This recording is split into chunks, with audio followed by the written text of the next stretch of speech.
Hallelujah. Yes. Yes.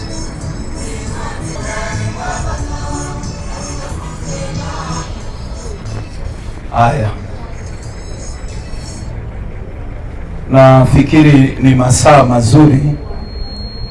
Ni masaa mazuri kabisa ambayo tunaweza kuanza kusikiliza neno, na kama ilivyo desturi yetu, naomba usimame.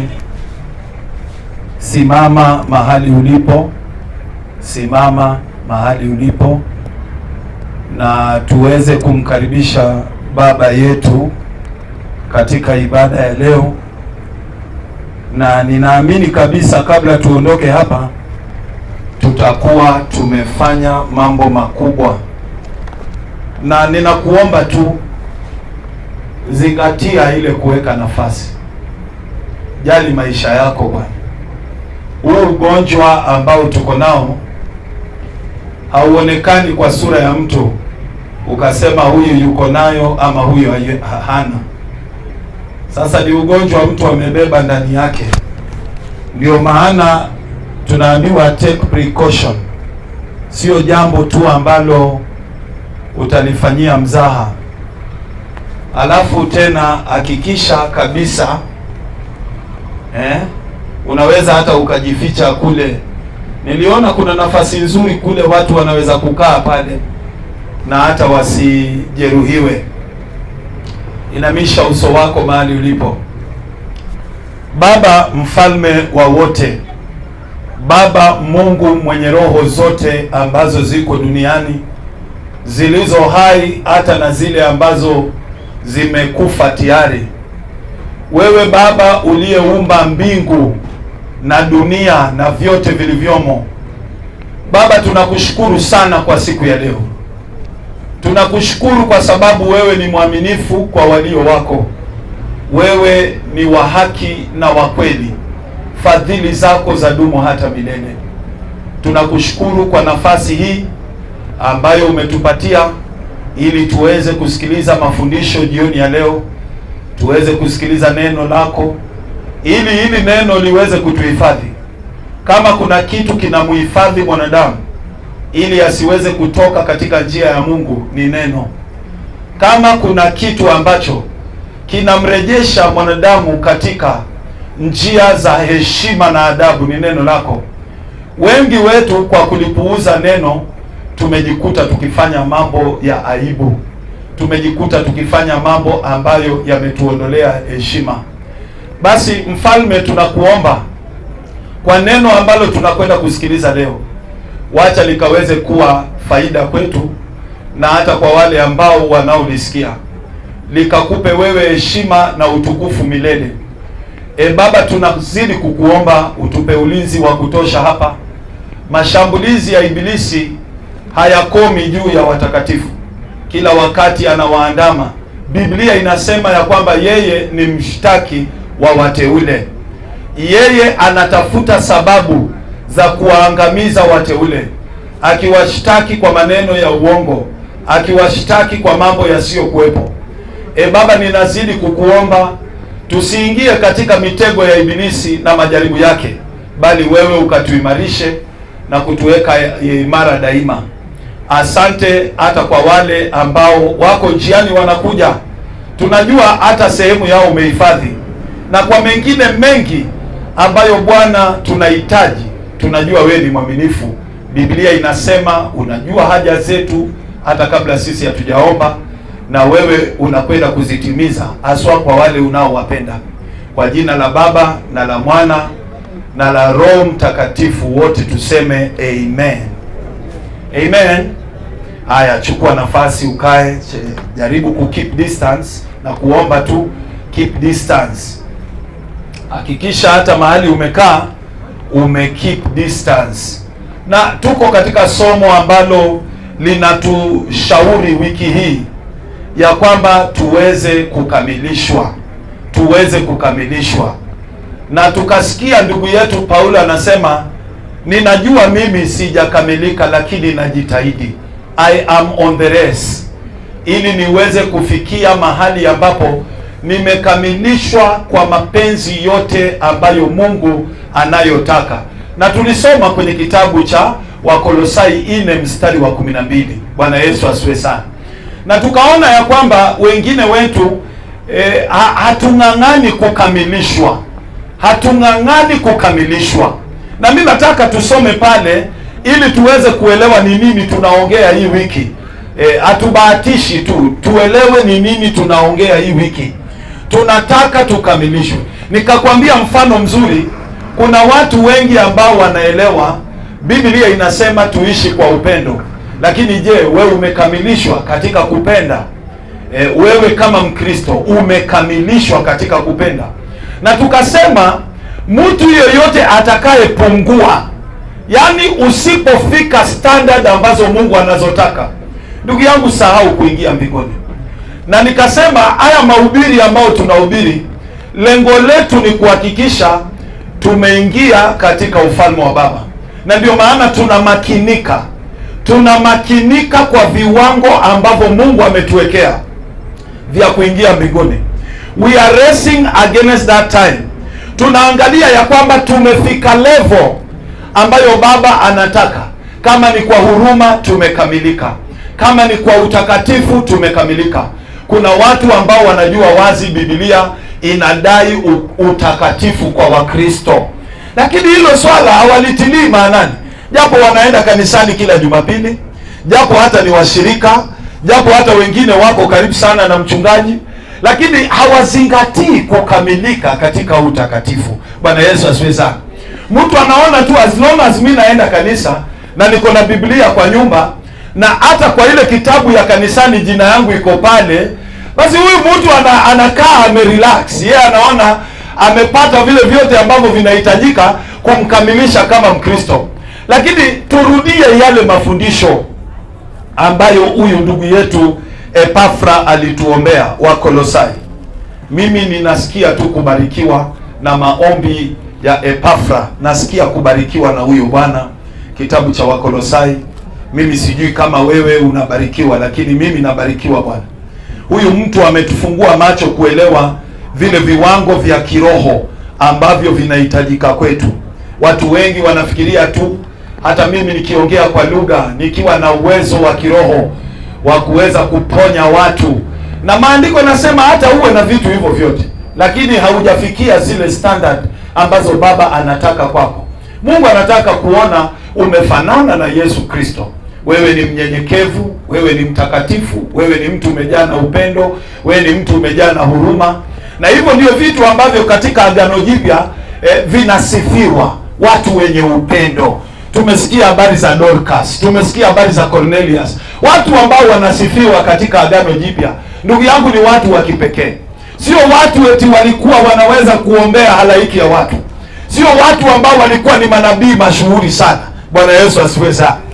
Ukiangalia Agano la Kale utasikia habari za manabii mashuhuri wakina Elijah. Bwana Yesu asifiwe sana. Unasikia watu ambao walipasua bahari wakatembea ndani katikati ya bahari. Watu walisifika kwa miujiza mikubwa mikubwa wakina Isaia. Lakini ukija katika Agano Jipya, things are very different. Things are very big different. Watu ambao walikuwa na huruma ndio wanajulikana katika Agano Jipya. Watu walikuwa na upendo ndio wanaonekana katika Agano Jipya. Watu walikuwa wavumilifu mpaka kwa mateso, walikuwa wavumilifu. Ni watu waliteseka, walibeba msalaba, wengine wakauliwa, wakavumilia neno, wakavumilia kazi ya Mungu, wakaonyesha undugu wa upendo. Hao ndio watu wanasifika in the New Testament. Bwana Yesu asifiwe sana.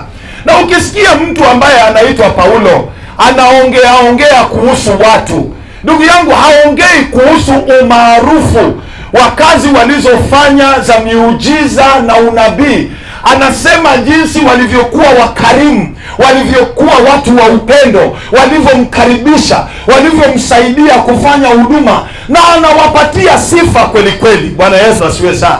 Anawapatia pongezi kweli kweli. Watu walioteseka kwa ajili ya neno la Kristo, watu walioeneza injili pamoja na yeye, wakamsaidia kwa mahitaji fulani fulani. Hawa ndio watu Paulo anasifu kweli kweli katika Agano Jipya. Na ndio maana ninataka uelewe, vile Agano la Kale linasifu watu sio vile Agano Jipya linasifu watu. Bwana Yesu asifiwe sana.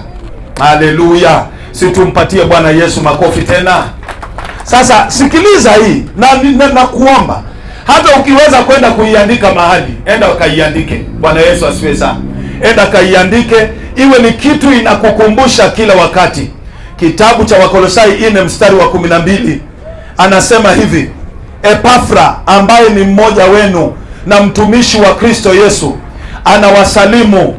Yeye siku zote anawaombea kwa bidii kwamba msimame imara. Haya ndiyo maombi tunaombewa, msimame imara. Ndugu yangu, Wakristo hawako imara ndani ya imani. Wakristo hatuko imara ndani ya imani. Na ndugu yangu, tukianza kuongelelea mambo ya kuwa imara ndani ya imani, tunaongelelea mambo ya kuteseka ndani ya wokovu na bado uko imara. Bwana Yesu asifiwe sana. Tunaongelelea mambo ya kutukanwa ndani ya wokovu na bado uko imara. Bwana Yesu asifiwe sana. Tunaongelelea kulipa gharama za Kikristo na bado uko imara. Kila mmoja anaweza kukukataa, kila mmoja anaweza kukugeuka na ukabaki peke yako, lakini bado uko imara. Bwana Yesu asifiwe sana. Dunia yote inaweza ikakupa kisogo, dunia yote inaweza ikainuka kinyume na wewe, lakini ukabaki imara. Bwana Yesu asifiwe sana.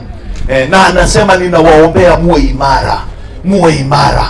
Haijalishi misukosuko ya dunia itakuja kwa njia gani, lakini ombi langu kama Epafra, na waombea muwe imara ndani ya imani. Situmpatie Bwana Yesu makofi ya utukufu. Imani, ndugu yangu, muwe imara. Ni wangapi wametingishwa na dhoruba kidogo kidogo na wakasahau kanisa? Ni wangapi walikuwa wanaimba nyimbo nzuri za kumpatia Mungu heshima, kama vile Wayahudi walikuwa wakiimba nyimbo nzuri wakivuka mto Jordan, wanasema hakika Mungu ni mkubwa, tumeona matendo makuu ya Mungu, haleluya. Lakini walipofika ng'ambo ile nyingine, wakaanza kumtusi huyu Mungu, kwa sababu hawaoni nyama, hawaoni masufuria ya Misri, hawaoni matunda. Bwana Yesu asifiwe sana. Wewe uko imara? Hilo ni swala Mkristo lazima angalie kwa makini. Kuna mtu sasa hivi, hii hali ya corona, hali ya kukosa kazi, hali ya lockdown imefanya kidogo pesa haziingii vile zilikuwa zinaingia. Bwana Yesu asifiwe sana. Imefanya maisha yako kidogo yametingishwa, pesa haiingii vile ilikuwa inaingia. Labda ulituma mama bila kujua, ulituma mama kule reserve bila kujua Uhuru atafunga Nairobi. Bwana Yesu asifiwe sana.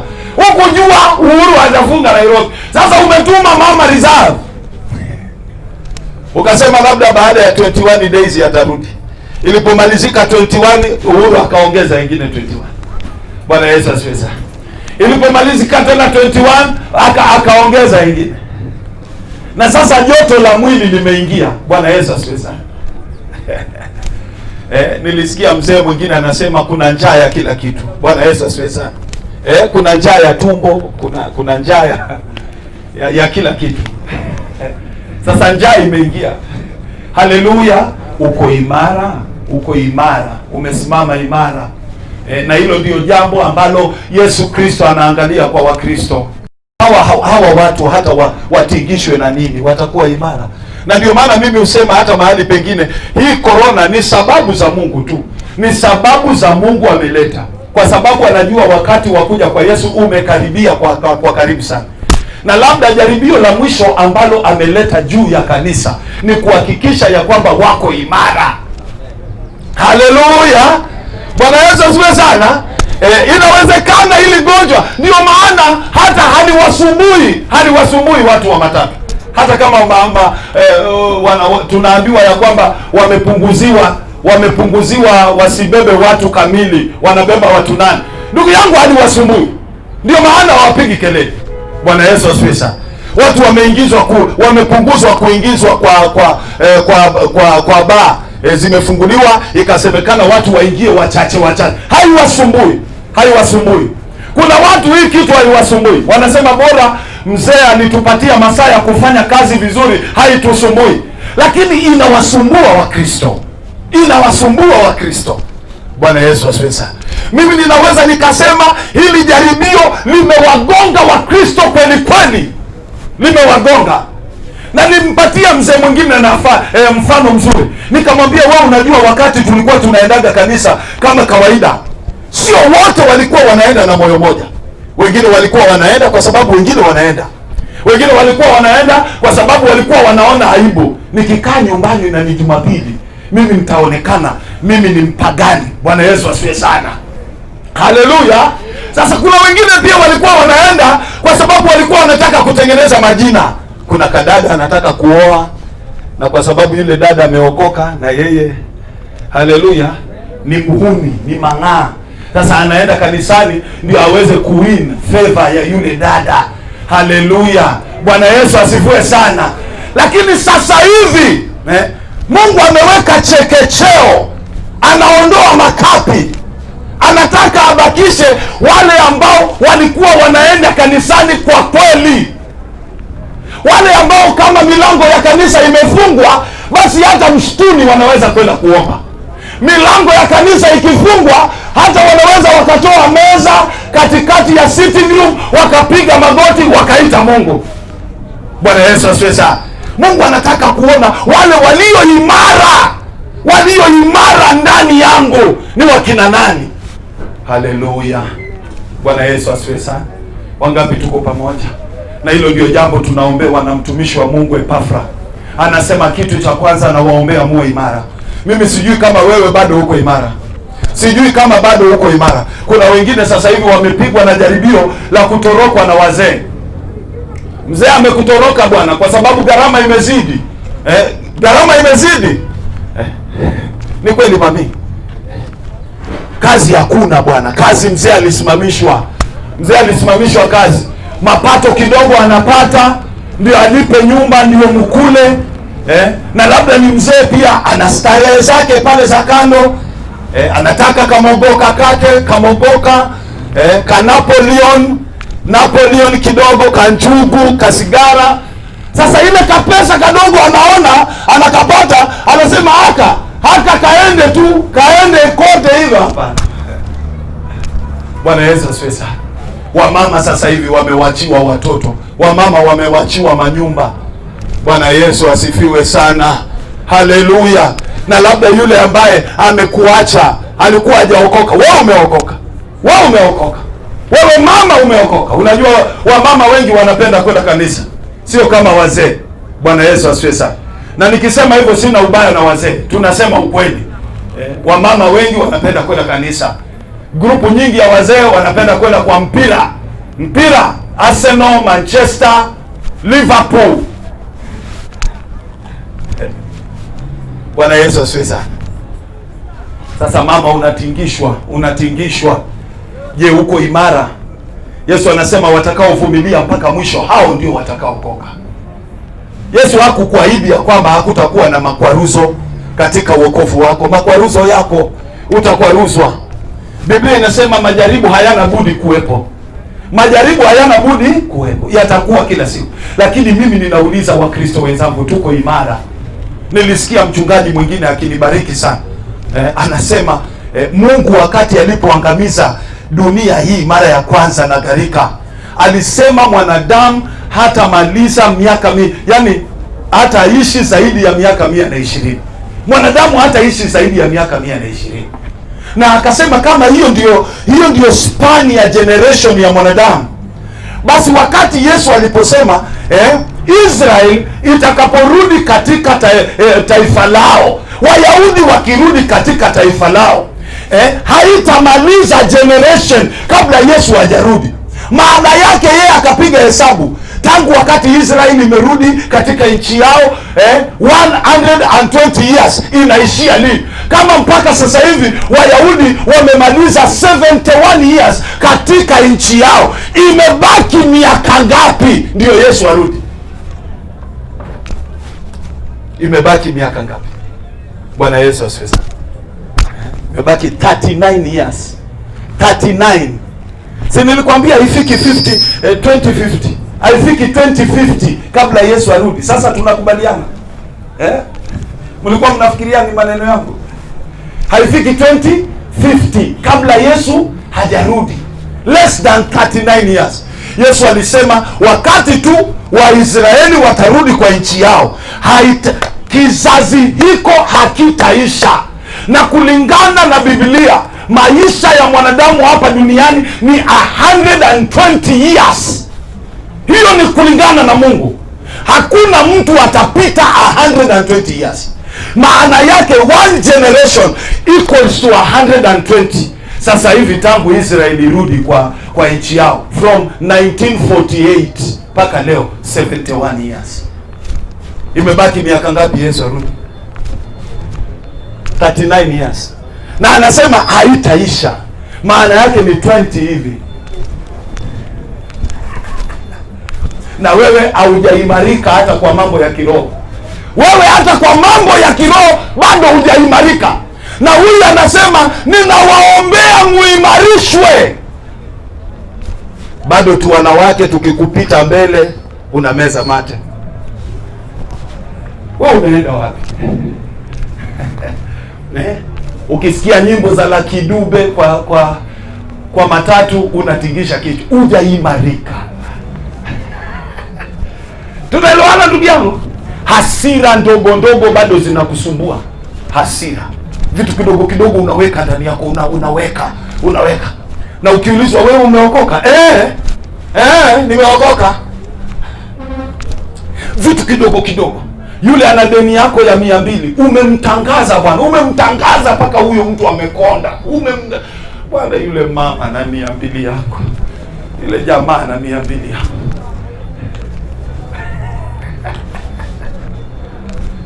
Mimi nilisikia huyo jamaa akiomba hiyo sala.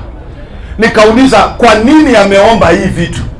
Kwa nini hakusema Mungu, mahali tuko hapa tumefungwa, tunaomba kwa uwezo wako tufunguliwe?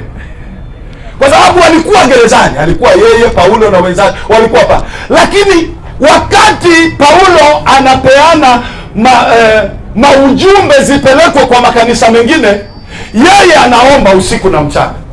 Anasema Wakristo ambao wako pale nje, ninawaombea wasimame imara. Wawe imara kwa mambo ya Mungu, kwa mambo ya kiroho, ndani ya wokovu wao wawe imara. Shetani hataki kitu kubwa ya kukuangusha. Unafikiria Daudi aliangushwa na wanawake 10, mwanamke mmoja tu? Mwanamke mmoja. Shetani hataki kitu kubwa ya kukuangusha.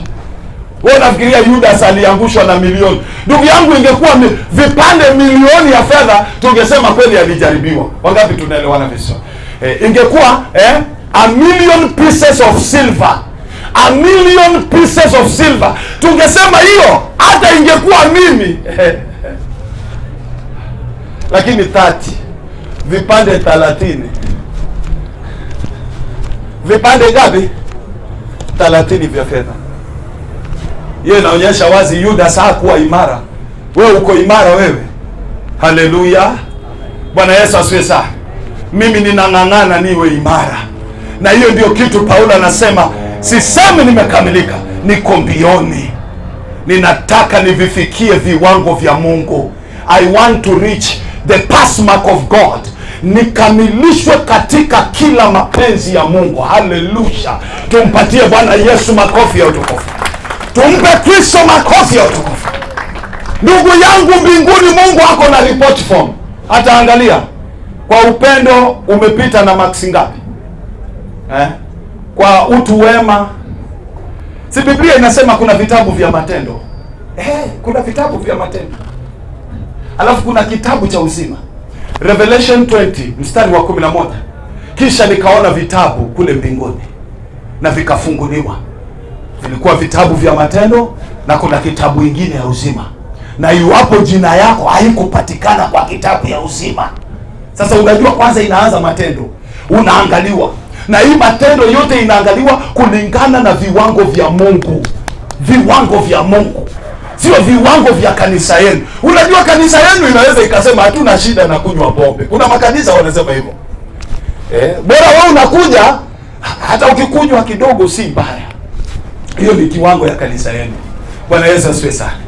Kiwango ya kanisa yenu inaweza ikasema bwana, sisi hatuna shida wanawake wakivaa longi na miniskirt. Hiyo ni kanisa yenu. Na ndugu yangu, yule mbingu haijui kanisa yenu. Ina kanisa yao huko mbinguni. Tunaambiwa kwenye kitabu cha Mhubiri 12 mstari wa 22, kuna kanisa la Mungu liko huko mbinguni. Kanisa la Mungu na ni la wazaliwa wa kwanza, wamenyunyiziwa damu ya mwana kondoo, wanaishi hata milele. Haleluya! Si tumpatie Bwana Yesu makofi hapo. Ndugu yangu, angalia neno la Mungu na macho mawili. Wacha kuchukua mapokeo yako ya dini yako, mapokeo ya kanisa yako. Yesu aliwaangalia Waisraeli akasema, nyinyi mnachukua sana mapokeo ya dini yenu, mnaheshimu sana mapokeo ya wazee wakinawa mikono kabla hawajakula. Bwana Yesu asifiwe sana. Mnashika sana mapokeo ya dini yenu, lakini sheria za Mungu mnazivunja, lakini mapokeo ya dini mnashika. Wewe uko imara, uko imara.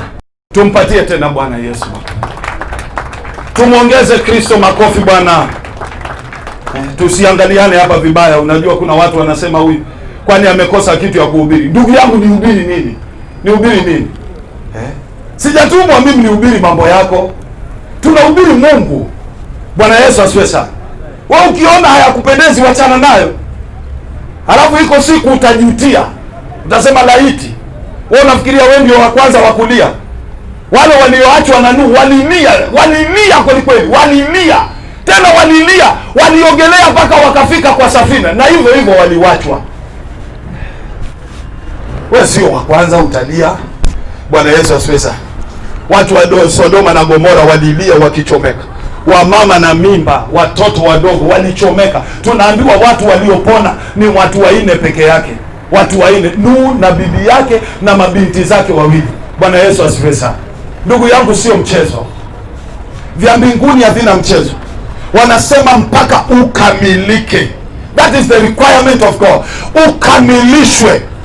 Ukamilishwe. Uwe imara. Dhambi haikutingishi tena. Tamaa za ulimwengu hazikutingishi tena. Wewe uko imara.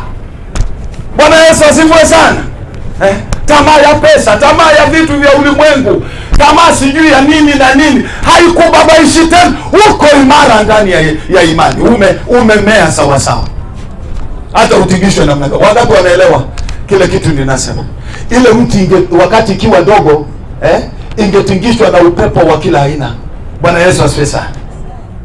Saa nyingine hata ingepigwa mateke na watu na ingekufa. Lakini mahali imefika iko imara. Bwana Yesu asifiwe sana. Hata upepo ikiitingisha inaenda, inarudi pale pale. Wangapi tunaelewa? Iko imara bwana. Tunaelewana? Ile mti pale, hata upepo ije kali, inafanya tu hivi au inarudi. Sasa hivi hata yule jamaa akijaribu kuisukuma itaenda tu hivi, na wewe unafaa kuwa kama hiyo mti. Bwana Yesu asifiwe sana. Majaribu yanakusukuma huku, yanakusukuma huku, yanakutingisha huku, lakini ndugu yangu hubanduki ndani ya imani. Uko pale pale. Haleluya. Tumpatie Kristo makofi. Tumpatie Kristo makofi. Shetani anaweza akafanya lolote kile anachotaka, lakini hubanduki ndani ya imani. Yesu aliuliwa paka kwa msalaba, hakubanduka. Ndugu yangu, akiwa pale pale msalabani na misumari iko kwa mikono na miguu, na huku amedungwa na uchungu yote, na amewekewa taji ya miba na vichapo ile amepewa, hakubanduka ndani ya imani. Alisema, Baba wasamehe kwa sababu hawajui watendalo. Tumpatie Bwana Yesu. Hakubanduka. Watu walifikiria labda ile kiboko amechapwa, labda ile misumari amedungwa, Yesu ataongea lugha nyingine. Yesu atasema, Baba walaani, unaona vile wamenichapa. Haleluya. Labda watu walifikiria ile uchungu Yesu alibeba ingeweza kumfanya abadili msimamo wake wa imani. Wangapi tunaelewana vizuri? Watu walifikiria ile mateso Yesu alipata, na si wengi wakisukumwa sana wanabadili msimamo yao. Kuna wengi. Sukuma mtu tu ameokoka mara 2 3. Mara ya kwanza atavumilia, mara ya pili atavumilia, ya tatu atasema umenizoea. Usinione nimeokoka ukaona mimi ni mjinga, na kuweka ndani. Kama sio ndani, anasema nakupigia magoti wewe, nitafunga wiki 2 ndio ujue Mungu wangu atakumaliza. Umebadilisha msimamo tayari ushaanguka. Haleluya, amen. Wangapi wanaelewa maombi ya anaitwa nani? Epafra. Anasema muwe imara. Kitu ya pili anasema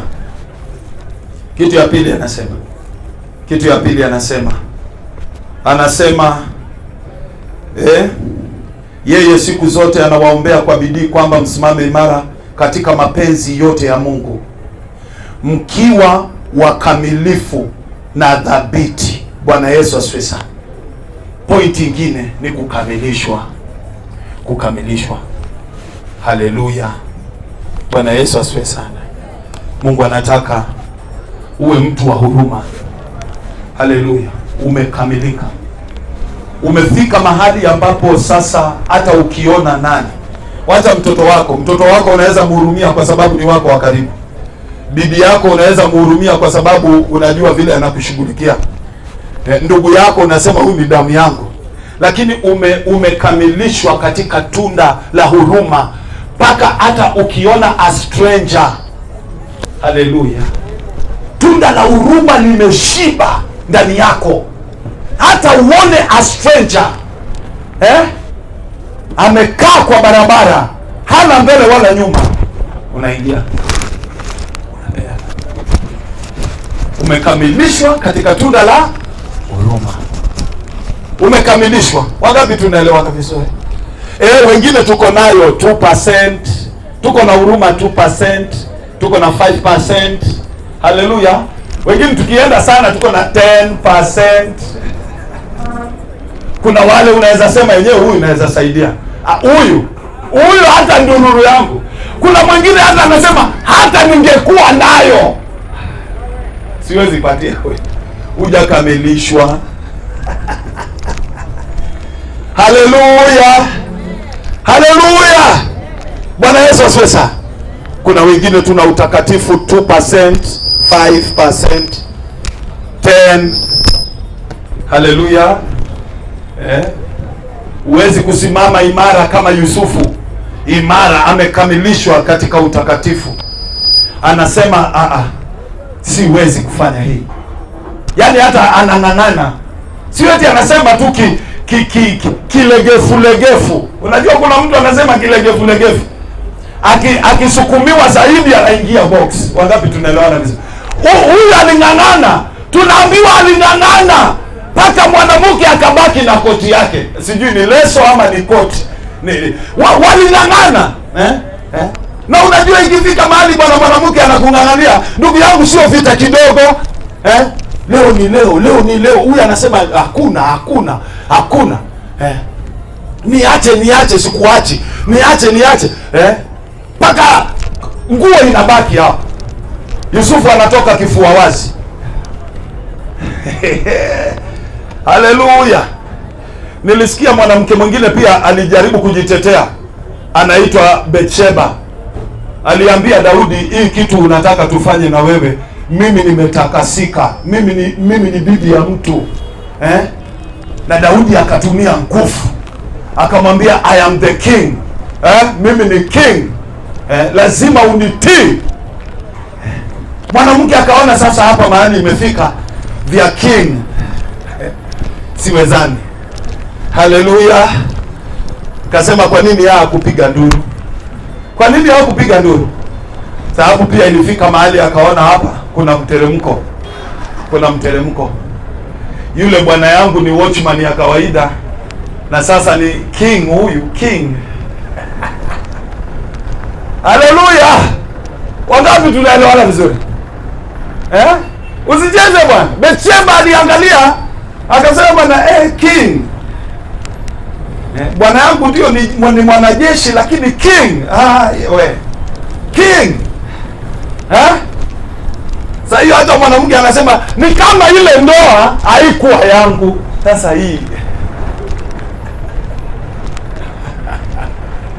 mimi nishasikia wanawake wakisema hivyo, pastor, mimi naona ni kama huyu mwanaume ni mimi niliharakisha, lakini bwana yangu kamili alikuwa huyu. Sasa pastor, mimi nimekuja tu uniombee nitoke kwa hii ndoa, malaana zote ziko kwa hii ndoa zisinifuate, ndio niende kwa bwana yangu kamili. Tumpigie Bwana. Haleluya. Bwana Yesu asifiwe sana. Betseba aliona bwana king. Hapana, huyu ni Mungu amekuja mzima bwana. King. Mungu akusaidie bwana. Mungu akusaidie. Mimi sijui kama kuna mwanamke, sijui labda wako umetembea na yeye hivi, mara ghafla bin vu mmekutana na Uhuru Kenyatta.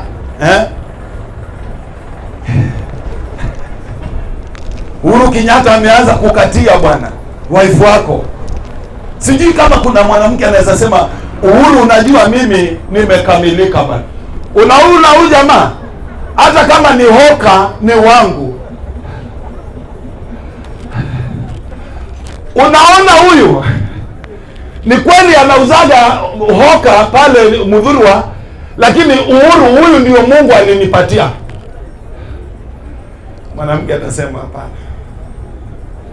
Baba nani, jaribu ku understand.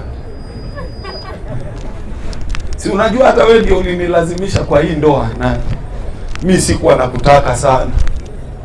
Na sasa ni kama Mungu amekuja at the right hour, 11th hour.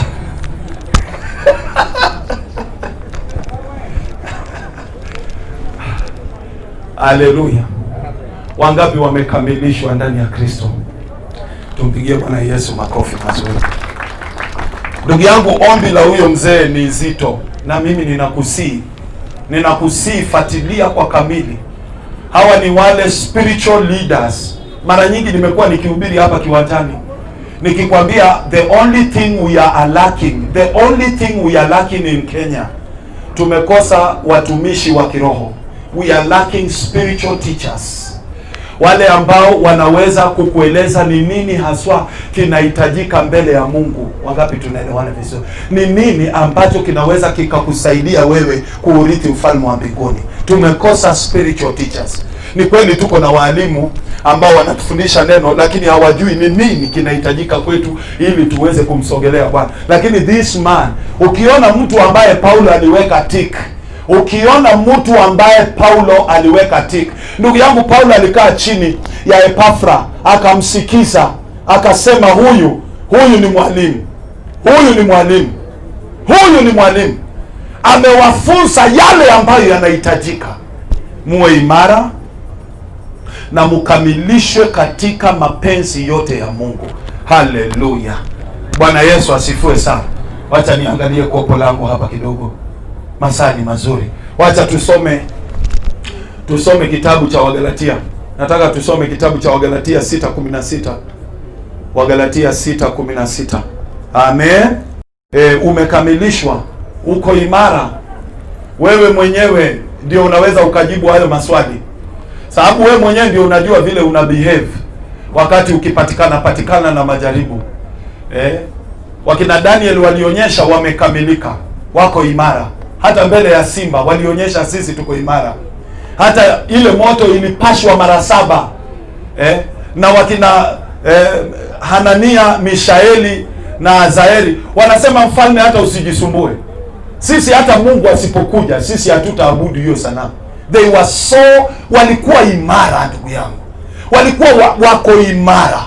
Wamekamilishwa katika utakatifu, mpaka walijua which food to eat and which not to eat.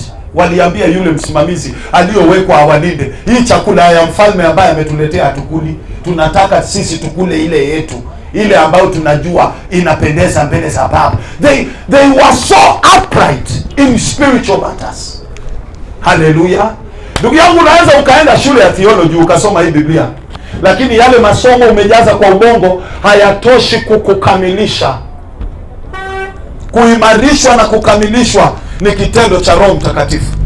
Uwezo wa Roho huko pale, na ndio maana jana, Bwana Yesu asifiwe sana, tuliposoma kitabu cha Wafilipi 3, wangapi tulikuwa pamoja hapa? Tukaambiwa ya kwamba Kristo mwenyewe, Kristo ana uwezo wa kutufanya tufanane na yeye. Anaweza kuimarisha huu mwili wa unyonge akatupa mwili wa utukufu. Haleluya!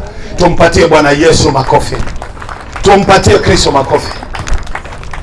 Na mimi sijui kama tangu uliokoka akili yako ilikuwa inawaza vitu kama hivi. Unajua tumeingia ndani ya wokovu na mambo mengi. Wengine tumeingia ndani ya wokovu kwa sababu tuko na shida. Lakini ndugu yangu, hao watu wanaongea very different language.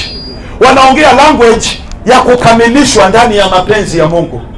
Wanaongea language ya kuwa imara katika msimamo wa kiroho.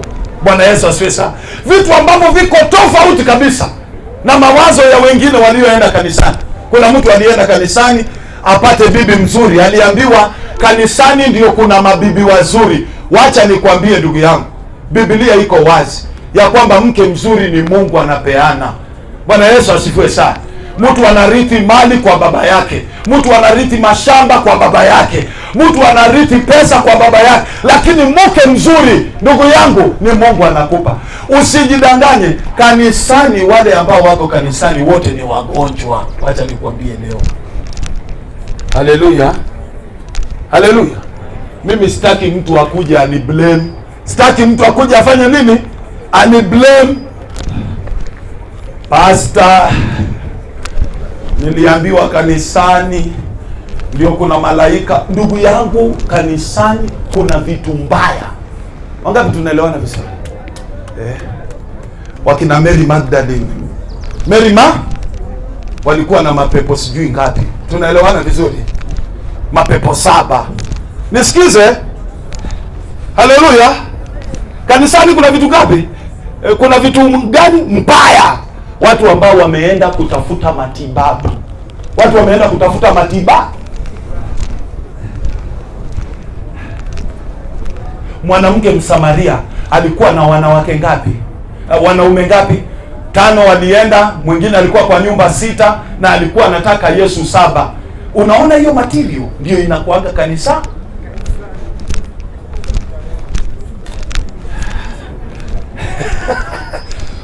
Wangapi wananipata ile kitu nina? Ndugu yangu, nakusaidia. Hata wanaume wazuri hawako kwa kanisa. Watoza ushuru.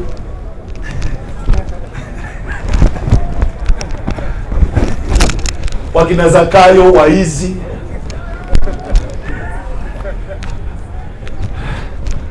Unataka mwanaume mzuri? Piga magoti, Mungu akuitie. Wewe unajua kuna wamama tu wazuri tu, hata wamekaa kwa nyumba na hata kanisa waendapi, lakini wazuri sana. Mwanamke ambaye anaangalia tu kitu anasema niwe nimeokoka niwe sijaokoka, hii kitu si sawa ndani ya ndoa. Yaani mwanamke tu.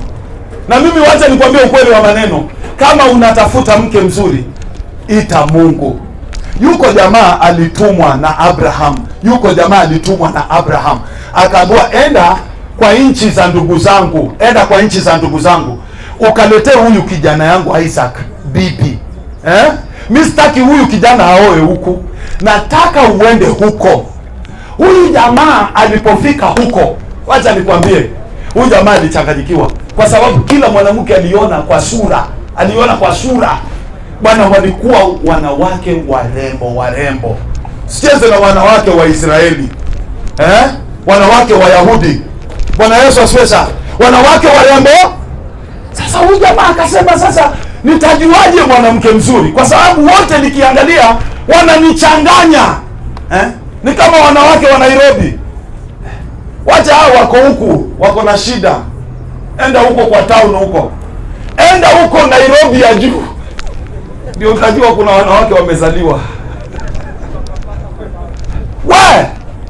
Enda huko juu my friend. Hata unaambiwa huyu huwa anaendaga kwa choo, unasema huyu hawezi kojoa. Wako huko. Sasa huyu jamaa akachanganyikiwa. Huyu jamaa alifanya jambo la busara, akapiga magoti. Bwana Yesu asifiwe sana. Akaweka mkataba na Mungu, akamwambia, Baba, mimi nikipata mwanamke tu pale kwa mto, nimwambie naomba maji nikunywe, anipatie maji na apatie hao ngamia. Amen. Anipatie na apatie ngamia. Huyo ni mwanamke. Lakini yule nitamuomba maji na anipe nyinyi tu, hawa ngamia zangu asiangalie, huyo ni gaidi. Mungu akamwambia ni sawa. Na unajua hiyo iko na maana. Iko na maana. Yule mwanamke atakupenda na apende ndugu zako, na apende mama yako, apende baba yako, apende wageni wako, ndio ile ngamia. Tunaelewana? Wanaume oye. Wacheni kuongea pole pole. Wanaume oye. Wacha niwachanue. Wacha kusema bibi yangu bwana, mimi bora nishughulikie. Ni mambo ya mtu mwingine sitaki, kwani nilioa na wanaume wengine. Unaoa gaidi. Tafuta mwanamke, hata ukikuja umwambie huyu ni mtoto wa my sister. Anasema si akae na sisi hata siku mbili. Mama. Wamama oye. Wamama oye. Haleluya. Huyu ni mtoto wa my cousin.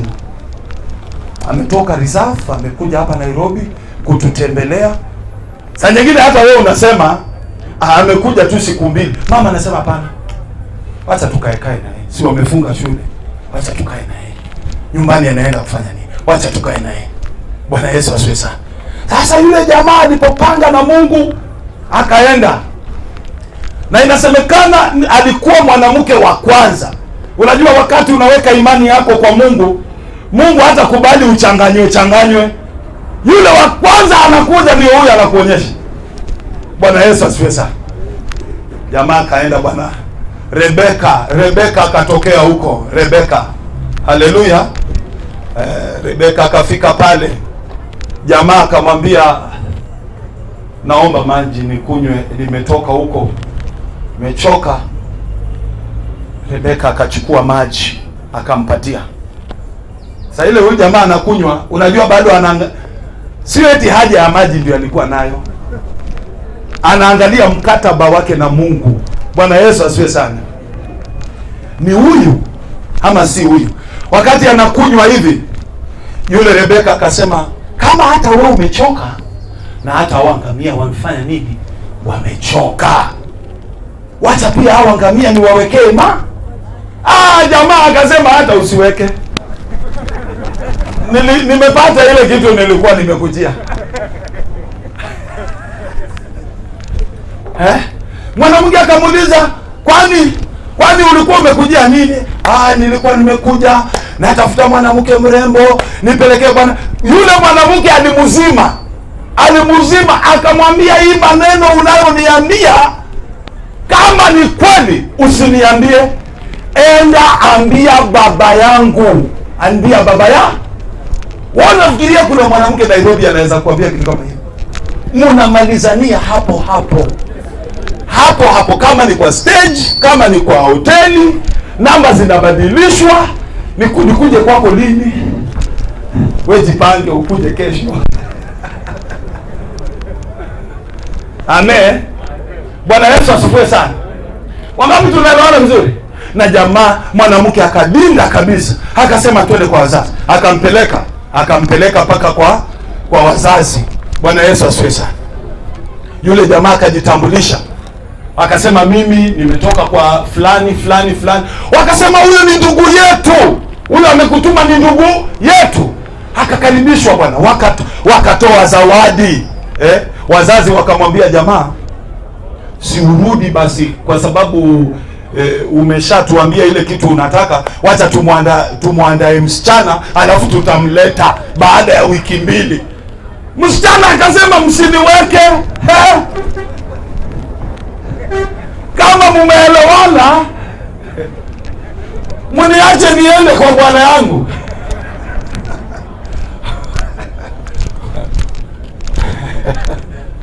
Tumpigie Rebeka makofi mazuri. Wanawake wa imani. Bwana Yesu asifiwe sana. Bwana Yesu asifiwe sana. Haleluya. Umekamilika katika mapenzi ya Baba. Mungu anataka ndoa ziwe safi, ndoa safi. Na nilikwambia ndoa nzuri inaunganishwa na wazazi. Wacha wazazi wawe na sei katika ndoa yako. Mzazi ako na jicho la tatu. Wangapi wananielewa vizuri? Wangapi tunaelewana vizuri? Mzazi ako na jicho ya tatu, haionekani. Na mzazi unaweza mpelekea tu kama msichana akwambie, huyu kijana yangu hapa umeanguka. Na hata huyo mwanamke hajamkosea, lakini amwangalie tu. Mwanamke mzazi anaweza ambia msichana yako, hebu niletee hiyo kikombe iko hapo. Msichana anaenda na anashika kikombe hivi.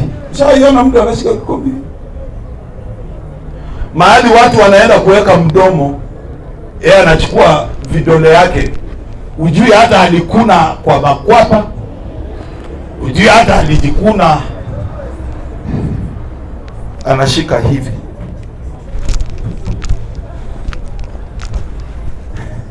Glasi inashikwa hivi. Ndio waache watu wakunywe maji. Yeye anashika. Mama anakwambia huyu ameanguka. Wamama we.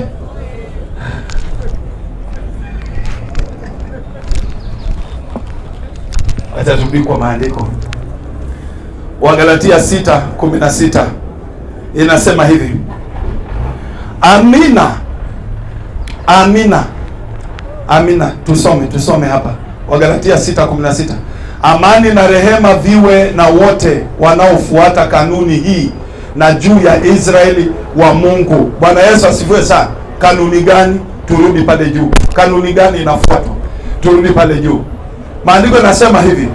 Mungu apishie mbali nisije nikajivuna kitu chochote isipokuwa msalaba wa Bwana wetu Yesu Kristo, ambaye kwa yeye ulimwengu umesulubiwa kwangu, nami nimesulubiwa kwa ulimwengu. Kwa maana katika Kristo Yesu kutahiriwa au kutokutahiri si kitu, bali kule kuwa kiumbe kipya ni kila kitu. Situmpatie Bwana Yesu makofi. Kule kukamilishwa, kule kukua kiumbe kipya. Yaani watu watafute mambo yote ya kale. Kama bado uko na chochote ya kale wasipate. Bwana Yesu asifiwe sana. Watafute, waangalie kama bado huyu mtu alikuwa na roho ya uongo, kama huyu mtu bado ako na roho ya wanawake, kama huyu mtu bado ako na roho ya hasira.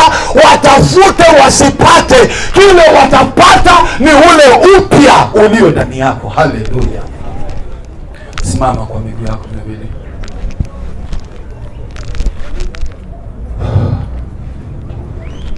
Simama. Mungu akubariki. Nakupa homework. Nenda. Hii hata sio ya kusoma. Hii homework ya leo sio ya kusoma. Nataka uende tu ujiangalia. Ujirudie kama kijana mpotevu. Wangapi tunaelewana vizuri? Maandiko yanasema alijirudia. Haleluya. Jirudie na useme tumefundishwa mambo 3. Tuwe imara, tukamilike katika mapenzi yote ya Baba. Wewe angalia maisha yako na jinsi unavyotembea ndani ya wokovu. Uko imara. Boss akijaribu kukutishia atakufuta kazi, sababu anataka mambo yake na wewe. Je, uko imara ama utaanguka? Bwana Yesu asifiwe sana. Wakati huu wa corona nyumba imefungwa. Na kuna kama jamaa pale kwa plot kamekuwa kakikuvizia siku mingi. Nakwambia mimi naweza kukusaidia. Lakini tusitufanye hii na hii. Tufanye. Uko imara. Enda tu ujiulize. Hivi sasa hivi mimi niletewe tu jaribio kubwa nitapita.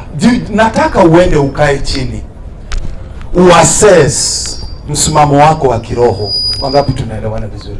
Wewe ni mfanyabiashara, wewe ni mfanyabiashara, na sasa hivi vile pesa ni ngumu, umeletewa mali ya magendo, unaambiwa mama, kuna kreti 2 hapa tumechukua za vitunguu, utachukua kwa bei rahisi. Nataka hii iwe homework yako wewe mwenyewe. Bwana Yesu asifiwe sana. Haleluya, haleluya. Bwana Yesu asifiwe sana. Nataka uende uangalie, nimekamilika kwa yale ambayo yanahitajika na Baba. Huruma, upendo. Haleluya. Bwana Yesu asifiwe sana. Haleluya. Kuna vile vitu vinahitaji. Nimekamilika. Wewe nenda kajihoji, alafu anza mbio ya kukamilika, anza mbio ya kuwa imara. Bwana Yesu asifiwe sana. Kuna watu ambao hujasamehe mpaka leo, na Biblia inataka usamehe. Umesamehe. Haleluya. Bwana Yesu asifiwe sana. Inamisha uso wako mahali, inamisha uso. Baba, nakushukuru sana kwa mafundisho mazuri, mafundisho haya ambayo tumetoa kwa maombi ya mtumishi wako mzuri sana Epafra, na aliongelelea mambo spiritual teachings, na mafundisho yake yakalenga malengo ya kiroho. Na Baba, kuna watu wengi hatulengi hayo. Tukiwa katika mambo ya kiroho, tunataka kutumia neema ya rohoni kupata yale tunayotaka sisi, lakini hatutumii neema ya kiroho kutukamilisha tuwe vile Mungu anavyotutaka. Hatutaki neema ya kiroho itukamilishe ili Baba aweze kuwa proud, aseme ile neema yangu niliyowapa na ule msaada wa kiroho niliyowapa walitumia kujikamilisha ili waweze kutokea watoto ninaopendezwa na wao. Walitumia mamlaka ya Roho Mtakatifu, walitumia hekima na siri za kiroho ili waweze kujikamilisha, waweze kujikamilisha, waweze kukamilishwa. Baba, tulisikia jana kwenye kitabu cha Wafilipi 3 ya kwamba kuna wengine wanatumia neema ya kiroho vibaya sana. Hata wanatumia neema ya kiroho kuwa adui wa msalaba. Wanatumia uwezo wa Mungu kufanya ujinga ambao haueleweki. Lakini Baba, ninashukuru ya kwamba mafundisho ya leo yametuelekeza tutumie mamlaka ya Yesu, tutumie uwezo wa Yesu, tutumie uwezo wa Roho Mtakatifu, tutumie neema tuliyopewa bure ili tuweze kujikamilisha, tuwe viumbe ambavyo Mungu anavyovitaka. Hiyo uwezo ambayo Mungu amepeana iweze kutuwezesha kufika viwango vya ukamilifu, tuweze kufika standard ambazo Baba anazotaka. Baba, ninashukuru sana kwa wale ambao wamesikia hii mafundisho, na nimewapa mtihani Baba jioni ya leo, waweze kwenda kufanya homework, wafanye homework, wajiangalie wenyewe, waweke juhudi na bidii wenyewe mpaka wafike mahali wanasema tumekamilika. Asante Jehova, asante Mwokozi. Kama sio kwa uwezo wa Roho Mtakatifu na kama sio kwa uchambuzi wa uwezo wako Yesu Kristo, ili neno halingefika. Wale wote wamefika hapa Baba, ninawaombea tu baraka, ninawaombea wafunguliwe macho, ninawaombea waweze kuona mtazamo mzuri wa kiroho. What are we doing in church? Ni nini ambacho tunafanya kanisani? Ni nini ambacho imetupasa kufanya? Asante kwa kuwa wewe umefanya makubwa jioni ya leo. Tunakushukuru hata kwa hali ya hewa, hatujapata usumbufu wa mvua, tunasema asante. Baba, neno la leo limefika mahali linatakikana kufika. Basi kwa yote, let your name be glorified. Kwa jina la Baba na la Mwana na la Roho Mtakatifu, wote tuseme amen. Amen.